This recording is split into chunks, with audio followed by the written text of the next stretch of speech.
रात्रीचे 11 वाजले होते. पावसाचा जोर वाढत चालला होता. विजा चमकत होत्या आणि प्रत्येक कडकडासोबत गाव शांत डचकत होतं. सुमनबाई घरात एकटाच बसल्या होत्या. समोर देवाजवळ दिवा थरथरत होता. तिच्या हातात जुना मोबाईल होता आणि स्क्रीन काळीच. तिचा मुलगा आदित्य परत येणार होता. 5 वर्षांपूर्वी एका रात्री आदित्य घरातून रागात निघून गेला होता.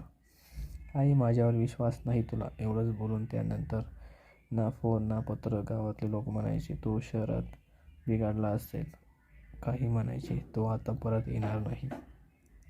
पण सुमनबाईला माहीत होतं मुलगा चुकू शकतो, पण आई विसरू शकत नाही. आज सकाळी अचानक एक मेसेज आला होता. आई, आज रात्री येतोय, माफ कर. एवढंच. नंबर अनोळखी होता, पण आईचं मन ओळखलं.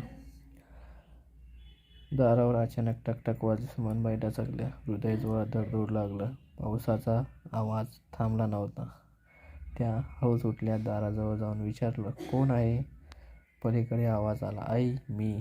दार उघडलं. समोर आदित्य उभा होता. भिजलेले कपडे, थकलेले डोळे, दाढी वाढलेली. क्षणभर सुमनबाई काहीच बोलू शकल्या नाहीत. मग त्यांनी मला घट्ट मिठी मारली. कुठे होतास रे, एवढंच तोंडातून निघालं. आदित्य आत आला. तो शांत होता, जास्त बोलत नव्हता. बसून गरम चहा घेतला, पण त्याच्या हातात थरथर होती. आई, मला थोडा वेळ हवा आहे. तो मला. रात्री झोपण्यापूर्वी सुमनबाई उठल्या. काहीतरी विचित्र वाटत होतं. आदित्यच्या खोलीत प्रकाश दिसत होता. त्या हळूच दाराजवळ गेल्या. आत. आदित्य फोनवर कोणाशी तरी बोलत होता. हो, आजच नाही. आईला काही कळणार नाही सकाळपर्यंत. सुमनबाई पायाखाली जमीन सरकली. तो पुण्यात अडकला आहे का? पोलीस काहीतरी वाईट. त्या रात्रभर झोपल्या नाहीत. सकाळी उठल्या तर आदित्य खोलीत नव्हता. घरात एक पत्र ठेवलेलं होतं. आई, मी परत आलो कारण शेवटचं तुला भेटायचं होतं. मी चुकलो खूप. आज मी स्वतः पोलिसांकडे जाणार आहे. तू माझ्यासाठी रडू नकोस. तुझ्या संस्कारामुळे मी स्वतःला सोपवत आहे.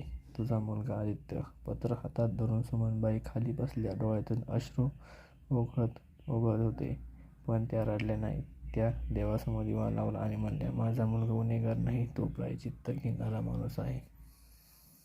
आईचं प्रेम अंध असतं, ते सत्याला सामोरं जायचं धैर्य देतं.